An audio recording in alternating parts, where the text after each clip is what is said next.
And we're clunky.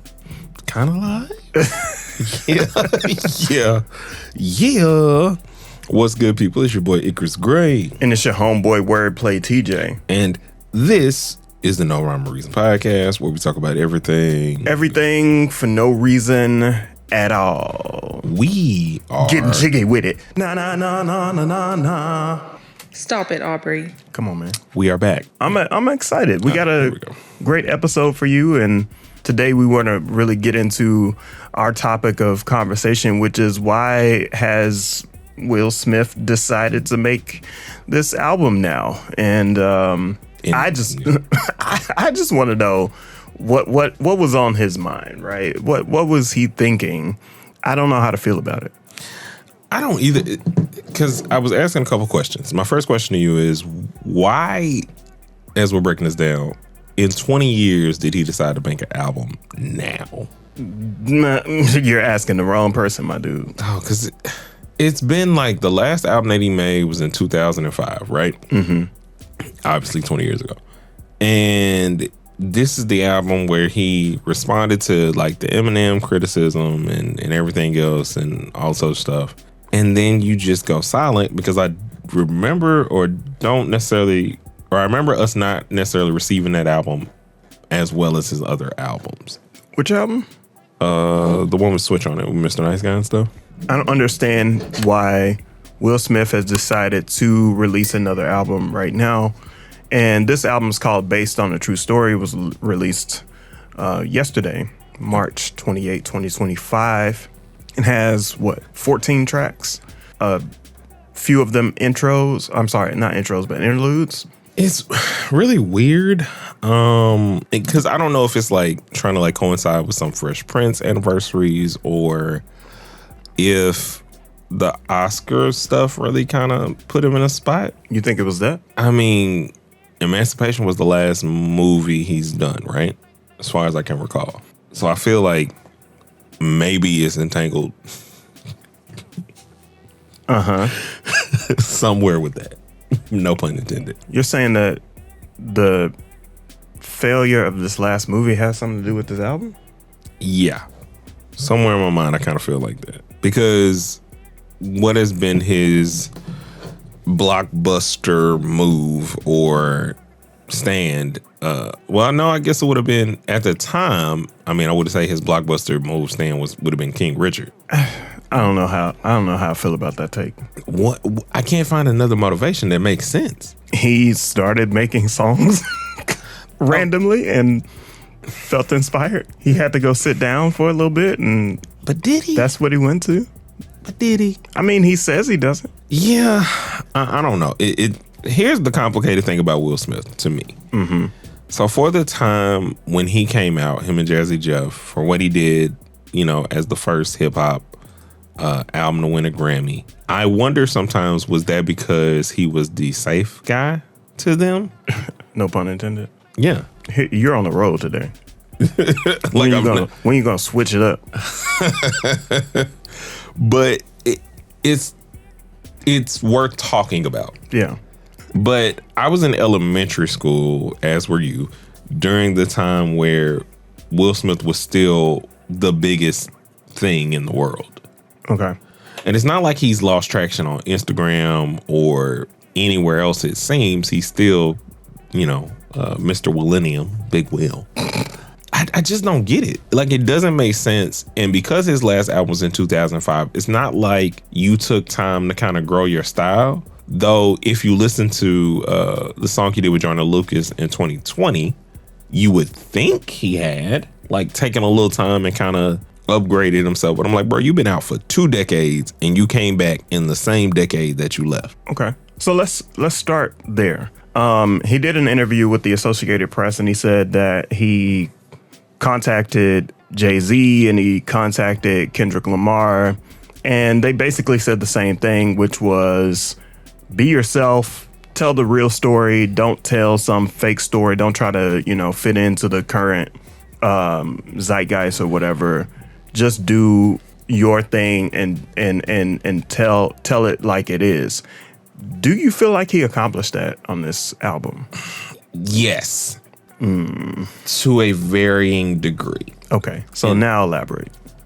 So back before R. Kelly went to jail, whenever R. Kelly would mess up publicly, we would get a Christian gospel record that everybody would forgive him on, which is why they make fun of it on the Boondocks, because that is literally what would happen. This kind of feels like that. Okay. Because this is I Believe I Can Fly moment. Yeah, like you're using a lot of the church imagery, and you're kind of talking about all the things that people have been talking about for the past 5 or 6 years, since Red Table Talk, since the entanglement situation, since, you know, every other interview that Jada has about you, like in y'all's privacy. And it's kind of just gotten to a point to where even with the smack, they still made that about like a Red Table Talk kind of thing, right? And so the smack happens on a night where you actually win an Oscar, and now everything has kind of changed around you. Like you do your apology, but it's kind of like people only see you as the Instagram guy. They don't really see you as the same blockbuster guy that you were. And Hollywood seems to have kind of ostracized themselves from you in that way. Yeah. So I feel like when he started thinking about this album, when he started thinking about these things, because again, the last record that you have is the 2020 remix where Joyner Lucas does the wheel thing or whatever, right? And I'm like, oh, okay, this is a cool record for him to pop out. Seems like he's kind of learned a couple things or whatever the case may be. But again, probably just kind of following in Joyner's pattern, so to speak. And now we're here where it's like you didn't change much and a lot needed to kind of be changed. Based off of that take, I don't think any of this is based off a true story. I think this is all surface level story. Yes. It's not deep. It is not connective. It is not reflective in any sort of way. And it also isn't a story that the kids and the current, like our generation, anybody that grew up with Will Smith, anybody that understood who Will Smith was in the 2000s, since he made his last album in 2005, and then people today cannot relate to this story at all, in my opinion, because it's so surface level. It doesn't uncover anything for anybody. It doesn't say why I slapped Chris. It doesn't say, you know, hey, it does kind of say get out of my business with Jada, but it doesn't really say why you should get out of my business. You know what I mean? Yeah. It doesn't say anything forcefully. Right. It just makes these generalized big statements, and it feels as if Will recorded a couple singles or a few singles. He did something with those things, but then like had some extra stuff and he just threw it in there.